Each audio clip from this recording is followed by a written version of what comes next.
না,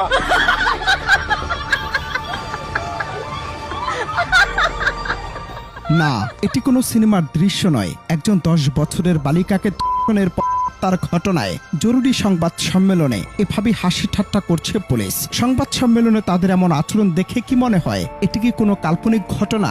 না, ধর্ষণের পর ঘটনা যখন একটি পরিবার সর্বস্ব হারিয়ে স্তব্ধ, তখন পুলিশ এ নির্মম বিষয় এভাবেই হেসে দুলে সংবাদ সম্মেলন করছে।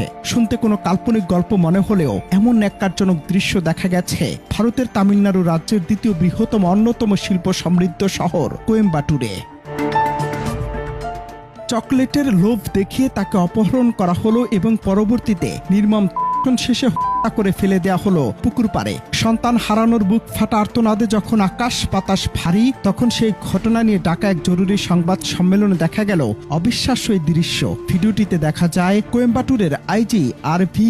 রমা ভারতী সহ ঊর্ধ্বতন কর্মকর্তারা সংবাদ সম্মেলন শুরু হওয়ার ঠিক আগে একেবারে স্বাভাবিকভাবে হেসে দুলে কথা বলছেন। যে মুহূর্তে পুরো রাজ্য জুড়ে শোকের ছায়া, সেই মুহূর্তে আইনশৃঙ্খলা রক্ষাকারী বাহিনীর এমন চরম অসংবেদনশীলতা সামাজিক যোগাযোগ মাধ্যমে ভাইরাল হতেই নেট দুনিয়ায় ক্ষোভের আগুন জ্বলে ওঠে।